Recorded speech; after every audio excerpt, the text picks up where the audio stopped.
UP में चुनाव है और सबको मुस्लिम वोट चाहिए, लेकिन कौन ऐसी पार्टी है जो मुस्लिमों के मुद्दे को लेकर बात कर रही है? कौन ऐसी पार्टी है जो मुसलमानों के क्या मसाइल हैं, उनकी क्या तकलीफ़ें हैं, उनके मुद्दे क्या हैं, इस पर कौन बात कर रही है? ये हम जानने की कोशिश करेंगे खुद उन लोगों से जिनके वोट के लिए तमाम पार्टियां, ऐसे लग रहा है जैसे गृहयुद्ध कर रही हैं, उनके अंदर युद्ध मचा हुआ है। सबको मुसलमानों का वोट चाहिए, लेकिन मुसलमानों के मसाइल क्या, उनके मुद्दे क्या, क्या लग रहा है आप लोग के लिए क्या मुद्दे हैं इस बार चुनाव में?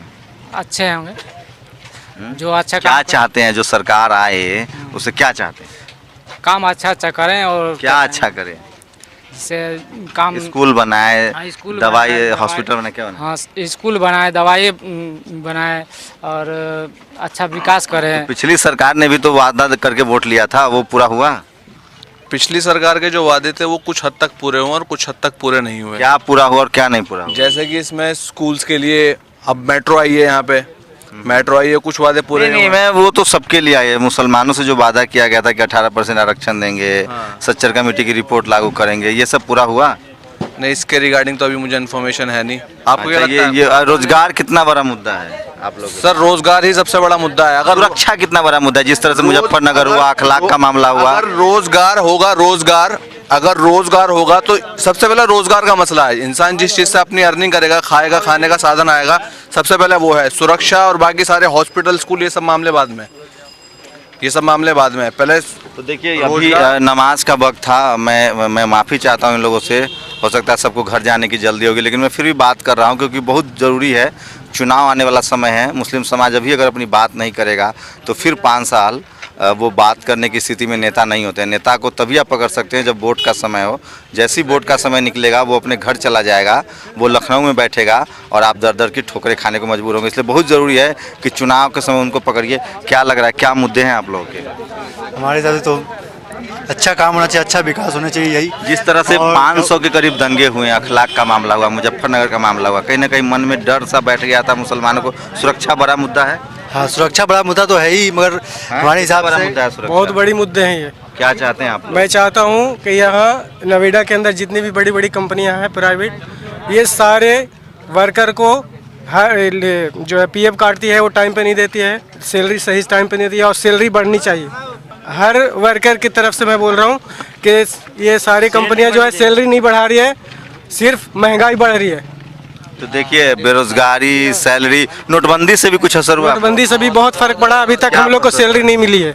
कब से सैलरी नहीं मिली है? 2 महीने हो गए। 2 महीने से तनख्वाह नहीं मिली है? हाँ, कैसे काम चेक दे देते हैं और नंबर में लगे रहो, मिलते नहीं है पैसे। आज भी कब से सैलरी नहीं ना मिली? एटीएम में मिलते हैं ना बैंक में जाओ तो पैसे नहीं मिलते। बैंक में क्या कह रहे हैं कि कंपनी वाले क्या कह रहे हैं कि पैसे नहीं देंगे? पैसे देंगे, कैश देते हैं, चेक दे रहे हैं। चेक दे रहे हैं तो कहाँ से मिलेगा हम लोग को? पैसे बैंक में जाता हूँ तो नंबर लगाना पड़ता है, बहुत सारा दिन नंबर लगाना पड़ता है। देखिए हालात ऐसे हैं कि लोग अपनी बात करने से भी डरते हैं। कुछ हालात इस तरह के हो गए हैं कि कब किस बात पर आपको राष्ट्रद्रोही घोषित कर दिया जाए। तो मुस्लिम समाज के सामने सुरक्षा भी एक बड़ा मुद्दा है और उनके अंदर एक डर भी बैठाने की कोशिश की जा रही है। लेकिन डेमोक्रेसी है, सबको अपनी बात कहनी चाहिए, खुलकर अपनी बात कहनी चाहिए, क्योंकि भारत में सबको बात करने का हक है। क्या लग रहा है, क्या मसाइल हैं आप लोगों के? मसला सबसे यही है कि सबसे चारों तरफ घूम के मुसलमानों पे ही बात आती है। मुसलमानों को ये सोचना चाहिए सब एक हो जाएं। क्यों दुनिया भर की पार्टी पे जाते हैं? सब अपनी पार्टी पे जाएं। जब पता है सभी को, बीजेपी हो गया, जो भी कोई भी पार्टी होती है, सब अपना ही जातिवाद पे ही सब इलेक्शन लड़ती हैं। तो अच्छा ये है कि सब अपना एकजुट होकर वोट दे, एक ही पार्टी को जिताएं, जिसकी वजह से जनाधार बढ़े आपका। आप लोग के लिए मुद्दा क्या है? कोई पार्टी, कोई भी पार्टी है, चाहे वो अलग से मिले, ओवैसी की पार्टी हो, मायावती की पार्टी हो, चाहे मुलायम की पार्टी हो, चाहे बीजेपी हो, आप लोग चाहते क्या? आप चाहता है कि मुसलमानों को अलग से आरक्षण दिया मिले। कुछ भी नहीं मिलता, लोग एजुकेटेड होते हैं, बेरोजगार भी। अखिलेश ने पिछली बार वादा किया था, कोई नहीं वादा पूरा करता अपना। मुसलमानों से वादे कर लिए जाते, वादे पूरे नहीं होते हैं। किसी भी बोल देते हैं 18% कोटे का वायदा किया था, अभी तक तो कोई अलाउ किया नहीं है। तो कहाँ किया? कुछ नहीं हुआ। सवाल तो पूछेंगे ना जी कि भाई क्या हुआ। तो उनसे पूछा है तो मतलब सुनते किसकी हैं? जब जीत जाते हैं तो आते नहीं है। तो डेमोक्रेसी में तो जनता को हक है ना, अगर अगला बार नहीं सुनेंगे तो बदलेंगे आपको। कोई नहीं, कारीगरी तो कोई सुनता ही नहीं है। क्यों नहीं सुनता? सरकार से 18,000 रुपये मिलता है, देते कितने? 10,000 रुपये। क्या मिलता है कारीगर को? 350 रुपये 600 रुपये मिस्त्री चिराई वाला लेता है वर्कर का। ये यूपी की हालत है। यूपी की हर जगह ये हालत है। यूपी की सब जितने वो माने ये जो नारे चल रहे, काम बोलता है, ये सब कुछ नहीं बोलता भैया। ये वर्कर ही कोई सुनता ही नहीं। नोएडा में कौन सुनता है? हर जगह देखो काम बोलता है। आप लोग एकदम सहमत नहीं है? किसी वर्कर नहीं, काम बोलता है बिल्कुल। सबसे पहले मुद्दा तो ये है, हम हिंदुस्तान के अंदर अमन चाहते हैं। जो बीजेपी की ना इत्तेफाकी फैलाती है, इनके जो साध्वी प्राची हुई और ये तुम्हारा अमित शाह जी हो गए, सबसे पहले हम हिंदुस्तान के अंदर इत्तेफाक चाहते हैं। सबसे पहले हमारा मुद्दा ये है, सबसे पहले ये ना इत्तेफाकी की सरकार है बिल्कुल। हम बीजेपी के बिल्कुल खिलाफ है, सख्त खिलाफ है।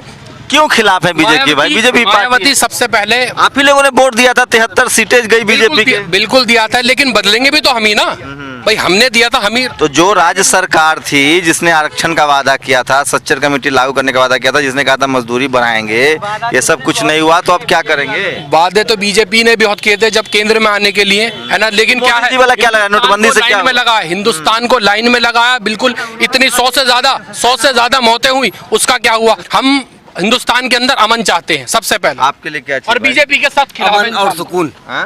अमन और सुकून चाहिए। मुद्दे क्या आप लोगों को क्या चाहिए सरकार? मुद्दे ये विकास होना चाहिए। कैसा विकास? विकास जैसे होता नहीं है, तो ट्रेन बन जाए, मेट्रो बन जाए, बुलेट ट्रेन आ जाए, आप लोग का भला हो जाएगा। उससे कुछ नहीं, गरीबों की हेल्प होना चाहिए, गरीबों का विकास होना चाहिए, जो जरूरी है। मेन चीज गरीबी खत्म है बस। क्या लग रहा है मतलब इस बार यूपी में? लाइन में खड़ा करा दिए मोदी जी, 15-15 लाख रुपया देंगे, मोदी जी ने बोला। और जो है बोले कि अच्छे दिन आएंगे, अच्छे दिन के बदले लाइन में खड़ा करा। तो सबको मुसलमान का वोट चाहिए? आपको लगता है कोई मुसलमानों के हित का काम करने के लिए भी तैयार है? देखो, उम्मीद तो सबसे ही की जाती है जब वोट देते हैं कि कानून व्यवस्था कितना बड़ा मुद्दा है, सुरक्षा कितना, जिस तरह से दंगे हुए, अखलाक वाला मामला हुआ, सुरक्षा मुद्दा है, शिक्षा मुद्दा है। जो मुसलमानों के पास शिक्षा नहीं है उसके लिए कुछ करना चाहिए। हम यहाँ नमाज करवाते हैं। हमारे तो राय ये है कि हर इंसान बराबर है, हर पार्टी बराबर है, विकास के नाम पर वोट दिया जाएगा। हम न किसी जात पात के नाम पर वोट दे सकते हैं, न जो कौम के लिए भला करेगा उसको वोट दिया जाएगा। कौन लग रहा है, कौन कौम का भला करता हुआ लग रहा है जी?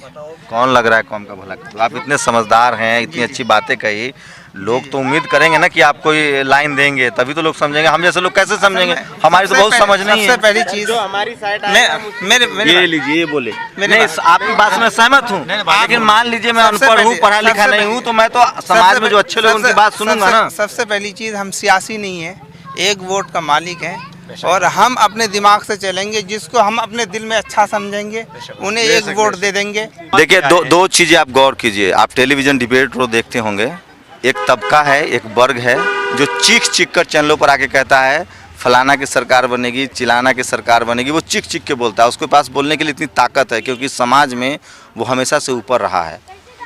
पुलिस में उसके लोग हैं, प्रशासन में उसके लोग हैं, जज उसके हैं, वकील उसके हैं, वो चीख चीख कर बोलेगा। लेकिन इस देश का दुर्भाग्य है कि जो बहुसंख्यक आबादी है, चाहे वो माइनॉरिटी हो, चाहे वो दलित हो, वो अपनी आवाज़ उतनी मजबूती से रख नहीं पाता है। इसलिए आपको लगेगा कि टेलीविज़न आप जब देखेंगे, अखबार पढ़ेंगे, तो एक ही तरह की आवाज़ आती है।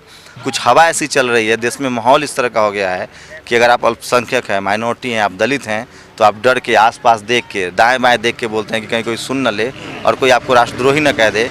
क्योंकि आजकल लव जिहाद, गाय के नाम पर हत्या, खाने पर पाबंदी लगने वाला है देश है। और जब से केंद्र में मोदी जी की सरकार आई है, तब से कुछ और ज़्यादा हालात ऐसे बिगड़ गए हैं। उसके बाद ही मेरी कोशिश है कि मैं लोगों से जानूं कि वो जिसको वोट देंगे उससे वो चाहते क्या हैं। ये बहुत ज़रूरी है डेमोक्रेसी में कि आप जिसको वोट दे रहे हैं उसको पता चले कि आपकी मांग क्या, आप क्या सोचते हैं, आपके लिए क्या ज़रूरी है। क्या लग रहा है आप लोग के लिए क्या ज़रूरी है? जी, हमारे लिए सबसे मेन चीज़ ये अपने बच्चों को एजुकेशन देना। पहले सबसे पहले अपने बच्चों को एजुकेशन दीजिए, फिर उसी के बाद सब कुछ होता है। अगर एजुकेशन नहीं होगी तो कुछ नहीं होगा। सुरक्षा कितना बड़ा मुद्दा है?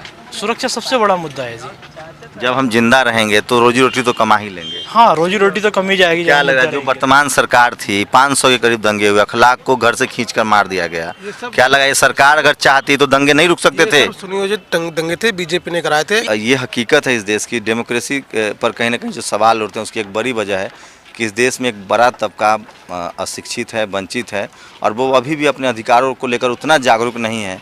और शायद यही वजह है कि तमाम पॉलिटिकल पार्टी जो है वो इसका फ़ायदा उठाते हैं। कोई आदमी आजकल मैनिफेस्टो नहीं पढ़ता है। ये एक मैनिफेस्टो पर पूछना चाहता हूँ, ये घी वाला जो मामला है, ठीक लग रहा है? घी देंगे, मोबाइल देंगे, ये सब। देखिए, हमारे देश की सबसे बड़ी समस्या अशिक्षा है, और उससे सबसे बड़ी समस्या है जो हम असुरक्षा की भावना अपने दिल में लेके चलते हैं।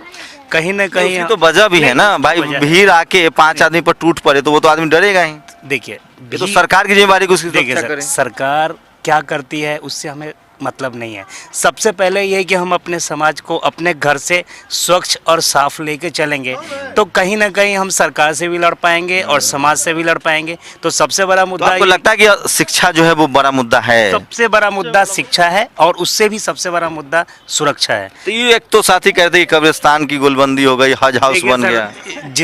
जिसके अंदर जितनी सलाहियत होती है, जिसके अंदर जितनी एबिलिटी होती है, वो उतना ही बोल पाता है। एक बताइए, एक सरकार हो, बहुमत की सरकार हो, उसके राज्य में 500 दंगे हो जाएं, क्या उस सरकार पर आदमी का एतबार रहेगा, इकबाल रहेगा? कैसे कोई एतबार करेगा? देखिए सर, ये एक दुर्भाग्यपूर्ण घटना है जो देश के अंदर में होता है और इसका जो भी लोग जो भुगतान है वो पब्लिक करती है। बताइए, मुस्लिम समाज के लोग बीजेपी से क्यों दूरी बना के रखते हैं? सिर्फ इसलिए ना कि वो मजहबी दंगे कराते हैं, वो सांप्रदायिक पार्टी कहते हैं। साफ सुथरी बातें बीजेपी की तरफ नहीं है।